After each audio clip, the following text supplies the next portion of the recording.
So I feel like you should build a brand online, and I'm going to explain why in this quick video, and stay to the end because I've got something very cool for you. So building a brand matters, and I'm going to use the example of me online. So here's my brand. Okay, PPC Coach started in 2007. Now, from this brand, I've been able to do a lot of things online. I've been able to sell a lot of courses, a lot of coaching, a lot of boot camps, a lot of everything, and basically make a good living online doing that. Now, on top of that, I also am in the e-commerce world. So, e-commerce world, and I started with what's called passive print on demand, which is where you list on sites you do not own. So some examples are like what's called merch by Amazon, Etsy, Redbubble, even Zazzle, Teespring, now Spring.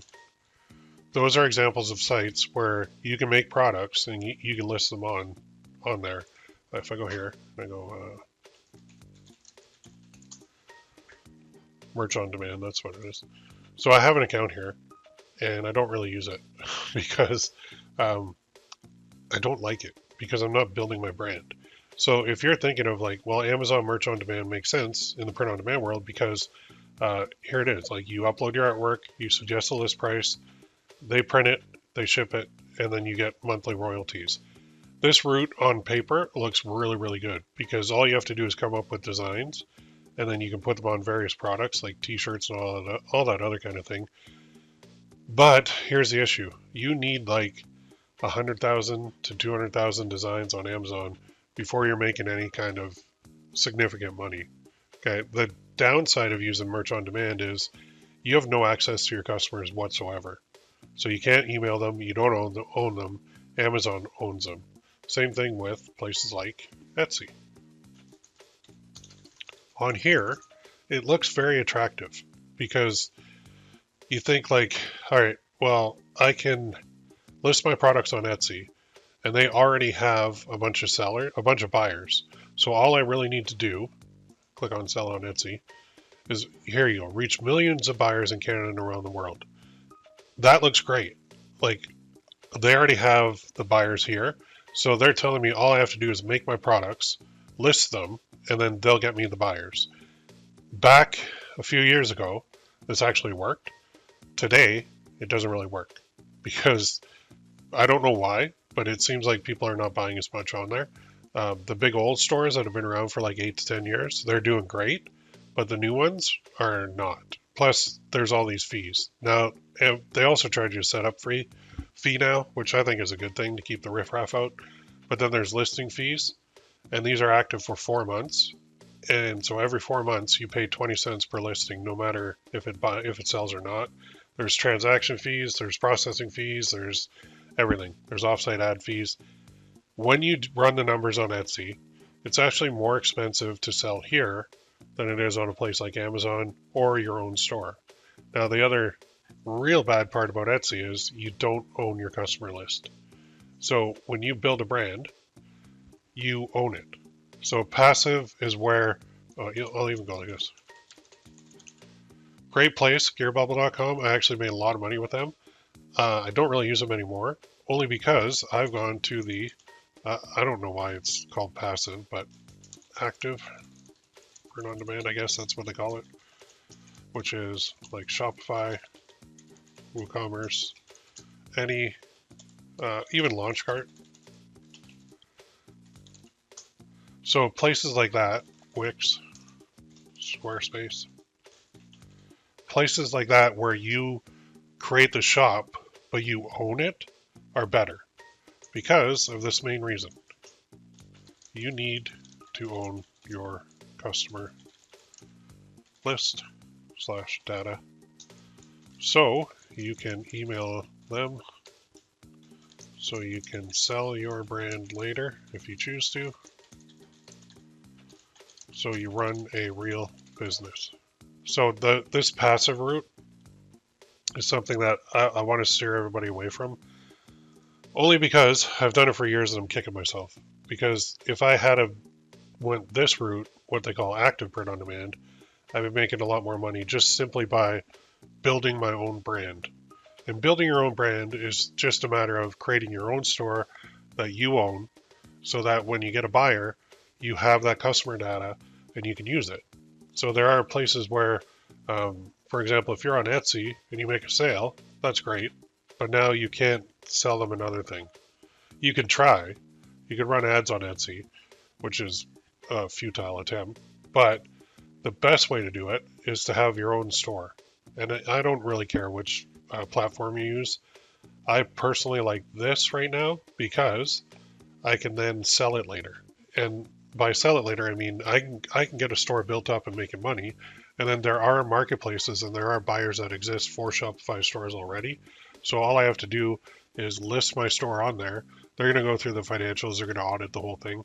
But I can actually flip it. So I can sell it. Just like flipping houses, I can sell it. Whereas Merch by Amazon, you cannot sell your account. Not in a million years. Etsy, you cannot sell your account. Redbubble, Zazzle, all these places, you can't sell your account. You have to keep it. Like basically, these places own your account, not you. You are just listing products on their marketplaces. And some of them are better than others. But overall, if you're serious about making money with print on demand in like 2024 and beyond, you do simply need to build a brand. There's no two ways about it. And the main reason is you need to own your customer data. And the secondary reason is here. You can run your own traffic to your store. So Facebook ads, Google ads, YouTube ads, TikTok ads, Pinterest ads. Basically, any social media platform has ads attached to them, and you can run ads. Whereas if you go the so-called passive route, you can't. So you're not going to be running ads to Etsy from outside of Etsy's own internal ad platform. You're not going to be running ads to Amazon outside of Amazon's own internal ad platform as well. I don't know if the rest of these have any. I don't think they do. I think it's just Amazon and Etsy. But when you can do this, you control your destiny. So you can turn up the dial and get more traffic, or you can turn down the dial and get less traffic. You control it. So you get, instead of waiting for some platform to send you sales, you decide when you're going to get sales and how many you're going to get. So in that vein, it's a lot better to go and build your own brand with your own store. The last thing is this.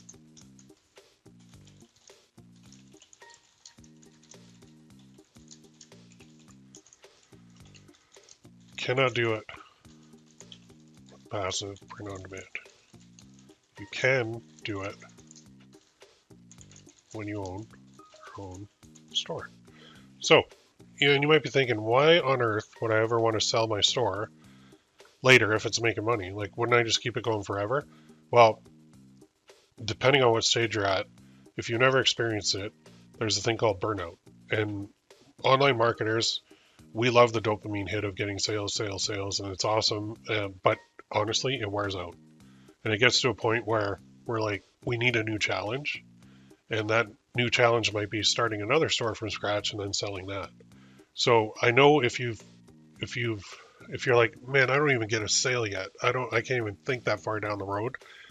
That's why this video will be important to you. Because if you start thinking like, I created this store and it's getting sales and it's making money, and then like, what's going to happen at that point? Am I going to be satisfied with it? Or am I going to think, all right, I think I've taken this as far as I can. I wouldn't mind a nice big influx of cash right now. So I am just going to sell it to somebody, let them handle it, let them take it to the next level, and then I'm going to open up another one. You can do that. Or you could just sit on your butt for like a year and just ride the wave of the cash that you got in for it. Like it is a business model and it does make sense, but it's not possible unless you build your own brand. So my thoughts, as you can see, are you do need to build your own brand. If you're considering any of these other places, please reconsider, because I'm telling you right now, I've been doing this a long time and I am absolutely kicking myself that I didn't go down here first. I really, really, really wish from day one I'd open at least a Shopify store. And now I've had a couple over the years, but nothing I've taken to the next level like I am now. Or WooCommerce or Launchcard or Wix or Squarespace or whatever online store platform you want to use. Please do that. You just don't bother ever listing on sites you do not own. And I know that goes against a lot of what you see on YouTube, but I'm telling you right now, it's very, very difficult. That this route of listing on sites you do not own, it's a time suck, and it's a profit. The profits stink. They're just not good at all. It is basically, I'm going to say, I don't want to say anything's impossible, but it is very, very, very, very difficult to scale when you're on a platform that you don't own. Because right down here, you can't control your traffic at all. You're kind of at the whim of Amazon or Etsy or whatever it may be. They decide if you're going to get sales or not. So you are just basically listing on their marketplace. You're just somebody creating product listings for them. You're not really a business owner. So I know that sounds harsh. I know it sounds awful. But if you're just getting into this world of e-commerce and print on demand, please consider just straight up avoiding this kind of thing and going right for this. Now, Gearbubble is kind of an exception because they do have a Shopify integration, so I will give them that. But they're leaning heavily on Amazon, which I'm not a fan of, and Etsy at this moment in time. So I would use Gearbubble in Shopify, but I would also use a couple other suppliers as well, especially with Shopify. All right, if you have any questions, let me know. But I hope this honestly saves someone who's watching this video from going down the route of like wasting a couple of years of your life building somebody else's brand instead of building your own. Build your own. Even if you're like, I don't know how to generate my own traffic. It sounds impossible. It's not. Trust me, it's not. If you need any help, I'm here for you. Check the link in the description. I can help you with generating traffic. All right? Post any questions you have. See you in the